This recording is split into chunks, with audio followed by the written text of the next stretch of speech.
It's safe to say that Jonathan Masterson lives for a good challenge. It has 4,800 pieces, so yeah, quite large. This one I've probably been starting on for about 3 weeks now. All done, brick by brick.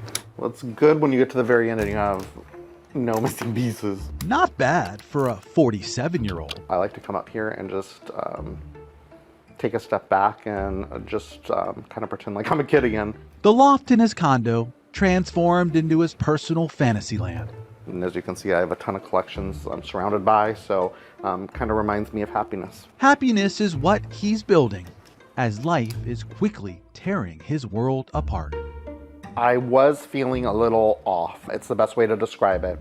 I started to have some tests because when I stood up, I would get dizzy and it kind of felt like I was going to fall over. It was just days before Thanksgiving 2023. We were in there for about an hour. And then a doctor came in and told me that I had a mass on the frontal lobe of my brain.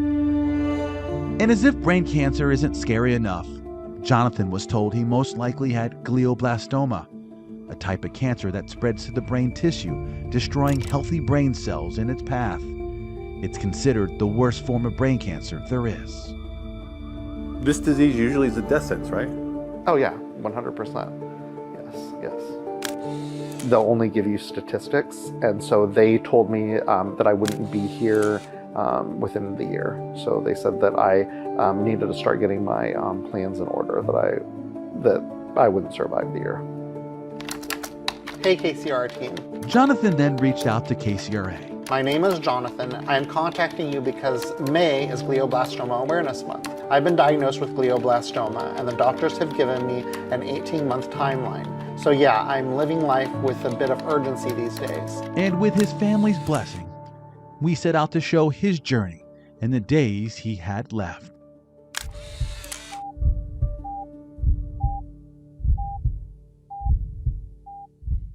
I kind of wanted to record everything about what I'm going through, and it's just been 2 days now, after my tumor was removed in my head. I slept really good last night. This is a total mind trip. I never thought I'd be in this situation. It changes your life in an instant. No one saw that more than Ernie Nazario. You start looking up yourself, like things on the internet. I don't wish it upon anybody. I found out that there's no coming back. There's no cure for it. Ernie and Jonathan met online in 2014. An instant connection, bound by a love for Disney. It was amazing to find my best friend, somebody that I love so much. Me and Ernie are like literally thick as thieves, where we do everything together. They married 6 years later and envisioned a lifetime together. My favorite part of the day, to this day, even after being with him for 10 plus years, is seeing him every day. If you're partnered or married, you don't think about the last day that you're gonna be with that person. But this kind of puts it in the spotlight, and you're forced to, plan not to take that person for granted. Because, you hear people all the time say, I wish I could have done this, I wish I would have said that. So I'm trying to not take it for granted. When it comes to glioblastoma, the reality is hard to handle. Only 35% of people with the illness live longer than a year. It drops even lower to 17% in year number 2. And only 5% last longer than 5 years.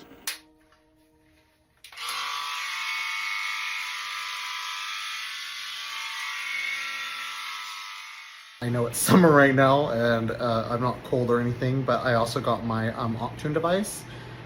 So my Optune device finally went on my head. That's what all this beautiful luggage is here behind me. So it goes into a box, plugs into it. I have to carry this around, keep it on my head for 18 hours a day. It creates a field around my tumor and allows the tumor not to grow. And yeah, so I take it everywhere with me, sleep with it. You're thinking to yourself, how much time do I have? So I do my 400 milligrams. Just a couple months post-surgery, Jonathan finds himself with a daily dose of pills. a process he'll repeat for the next 6 months. And that's it. It's chemotherapy for glioblastoma patients. And the whole time, you're hoping and praying that this tumor doesn't grow. And that's the scariest thing. You're literally living every day on the edge of your seat because at any point in time, this tumor will grow back. Which means life for Jonathan is now living one day at a time. There were milestones in the beginning, which I had to accomplish by getting through radiation therapy and getting through chemo, and then getting through the brain fog part of it. He now looks at things in 365-day increments. I think the overall milestone for me and my husband is our 1-year milestones. Though making it 365 days seems distant, the hope is to get to 1 year and meet friends and family at Universal Studios. I think it's going to be very difficult to get to 1 year. In a lot of ways, I don't even think that it's possible to make it to 1 year.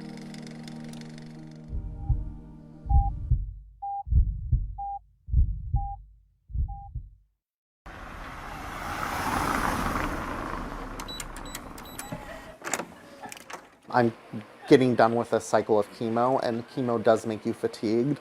And so I tried to come in and work. Good morning. Jonathan's safe haven is YOLO Federal Credit Union, a place he called home for the past 5 years. He's very passionate about what he does here. He's been a great mentor. He's helped me push to become a better person, not only within work, but in life as well. It's his chance to get away from the diagnosis. The fatigue is brutal. I mean, it kills me. But he admits work is getting harder and harder. I think all the time about the things I'm going to miss, like, the smell of my husband, the, smell of my mom and my mom's laugh, and, how me and my sister, grin at each other, how my nephew has the same mischievous grin that me and my sister have. Those are the things that I'm going to miss. It's always something you figure will happen to somebody else, and, never somebody you know. I had to be okay with dying, or the thought of dying, in order to want to fight. Okay, getting ready to go in for my MRI. It was so hard to find anybody who talked about glioblastoma. So that was my reason for wanting to be this open about it, is I wanted people to understand what it was like firsthand from somebody who was going through it, so that people could get some sense of community through me, so that they could understand what it was like to go through this. Jonathan created a YouTube channel so others could keep track of his journey. Hello. So it has been a minute since I posted a video, actually quite a long minute. I will be getting my MRI tomorrow. I wanted to post a video because I'm asking for prayers and healing and positive thoughts and all that stuff. I'm a little nervous, I won't lie. With a future full of uncertainty, Jonathan's focus is staying alive, something he can't do alone. He's not working as much these days, but it doesn't mean he's not busy, constantly jumping from appointment to appointment, whether it's with his surgeon, his radiation doctor, his oncologist, and of course, his primary care doctor. How are you doing, Mom? I'm good. Okay. I'm gonna think positive. Every 3 months, Jonathan heads to the doctor to get his head checked out. You're gonna think positive. I'm always positive. The quarterly MRIs are always an anxious time. It's all like pins and needles, and it's just not today, but I mean, it was like the week leading up to this. It sometimes feels different when you actually know that you have something wrong with you. But when you have a timestamp, Yeah. you have an expiration date. I mean, yeah, anything could happen to us anytime, but when somebody tells you, especially somebody as young as John, like, it changes your whole complete life. I'm not worried about it. Yeah, you are. Are you? No, No. a little bit maybe. A little bit. It's a very aggressive brain tumor. It's probably one of the most aggressive ones. It's hard to treat because it grows quickly and it's almost impossible to remove it. We're no longer staring into the abyss of defeat. Senator John McCain lived for about a year after he was diagnosed with glioblastoma. Ted Kennedy died after 15 months. And retired NBA star Jason Collins only lasted 6 months. So the average life expectancy is around 12 to 14 months. So it's it's one of those difficult discussions to have with a patient. Let me see if we're all set up. We'll get you right in, okay? Over the next 45 minutes, doctors will get a clear image of any new growth in Jonathan's brain. You try to block it out of your mind for the next 3 days until you get the results. So my results will be released directly to me. So, because I don't want to have to wait to see him if there's something bad, I'd just rather read it and then he can go over it with me. So far, each MRI has been clean.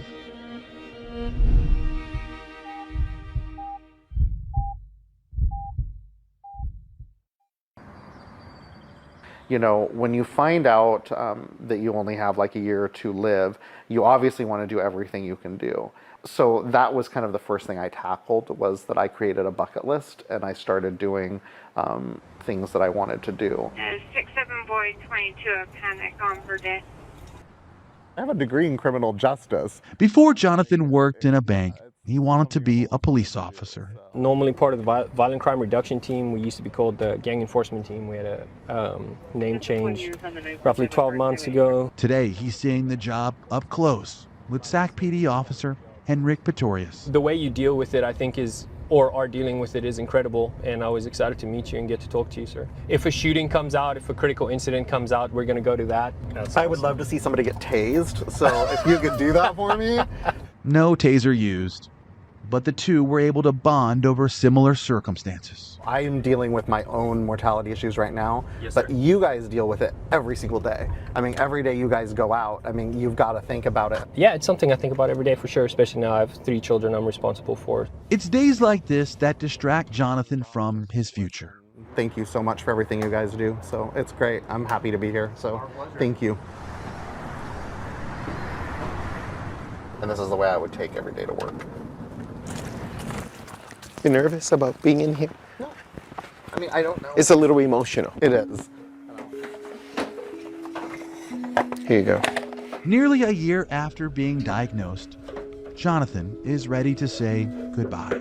So I am cleaning up my office today. You're gonna be okay? Yeah, I'm gonna be fine. So I like your office. Thank you.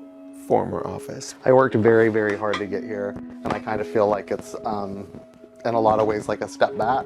Forced to give up his dream job. This is hard, and it's hard that you just don't. I have no control over this disease. You're gonna be okay, babe. I know I will. I didn't know it was going to be this emotional. Well, I knew it was going to be emotional because I love my office and I love these guys. These guys are the ones I love. And so this is going to be hard. That's the only part of this I'm really going to miss. Do you want this in here? Yeah. Okay.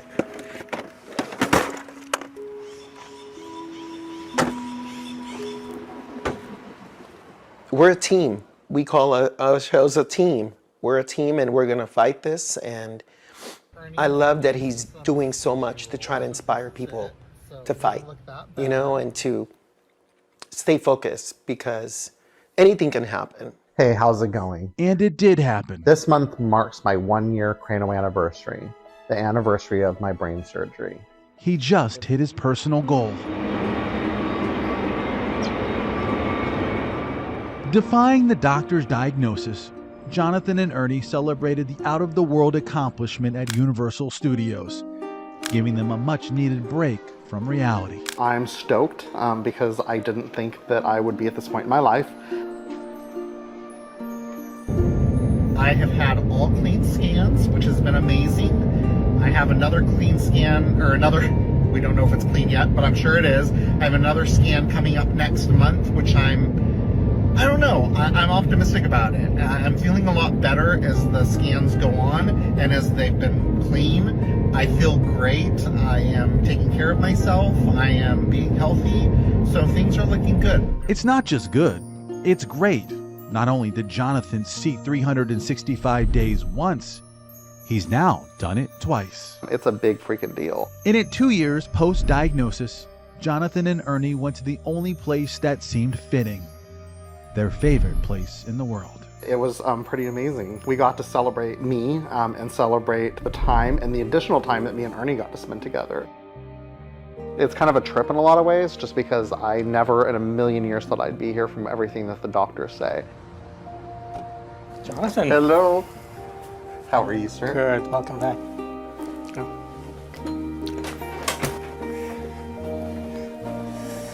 How are you? I'm good. How are you?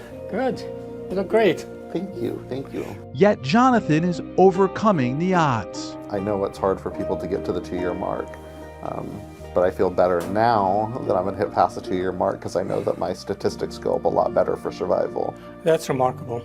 Certainly 2 years is a milestone. Your attitude, your ability to handle stress, the fact that he has been so involved in his cares, I think played a major role there. But obviously it's how you treat the tumor and how accurately you can identify the stages of that treatment and what needs to be done, it's crucial.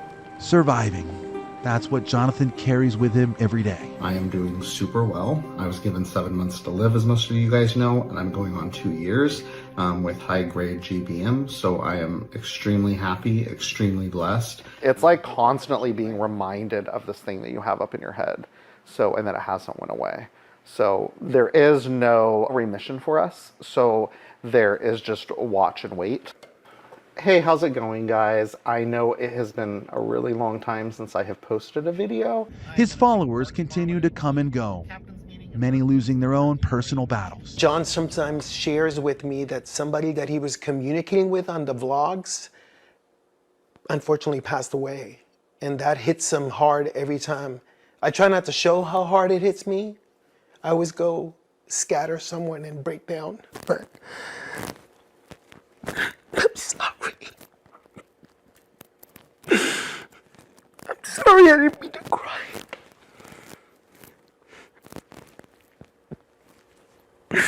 Okay.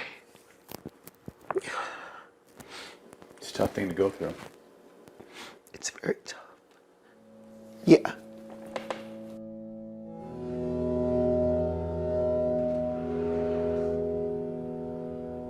I think my next blog post is probably going to be about, what it feels like after the effects, right? Like, I'm happy. I mean, I'm ecstatic, right? That all of these scans are so clean, but it's like, how do I move on?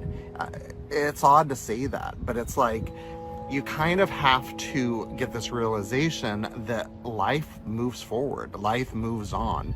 Sure, you have a terminal illness, sure, it sucks, but now that nothing's happening, I'm not dying tomorrow, well, what's next for me? Yes, lots of uncertainty. At one time, he couldn't envision a life 2 years down the road. I think that is the hardest part of a diagnosis like this, is you expect that you're not going to be here. So, I had done a will, I had looked at a plot. I mean, I had done all of these things that a person does when they're preparing for everything to go one way, and then that one way never comes. It's been hard to pivot, but I'm getting good at it now. So whatever he wants to do, I'm down, let's go. And though for now his head is clear of any new disease, the disease is always on his mind. Yeah, there is a lot of ups and downs. There's ups and downs because I kind of had everything planned out a certain way. And so everything has really pivoted in my life. Because I'm not depressed that I'm still here. I'm kind of depressed about some of the choices I made while I was here. 2 years ago, Jonathan's world came crashing down. And I think I became more obsessed with doing Legos while I was going through recovery for glioblastoma. And like that pile of plastic bricks, he's creating a new one. I think it helps keep your mind sharp. And knows now better than anyone that unlike a Lego set, life is never a finished product. I think that what I went through shows people that, we're not immortal, we have, life expectancy and something can happen at any time. I think that a lot of people don't want to talk about this, or they want to hide it and put it away in some closet, and I don't want to do that. I want to share my experience. I want to share with other people what I'm going through so that people can learn through me. I'm trying to put in 115% so that I can be here every single day. There's people in my life that deserve to have me here.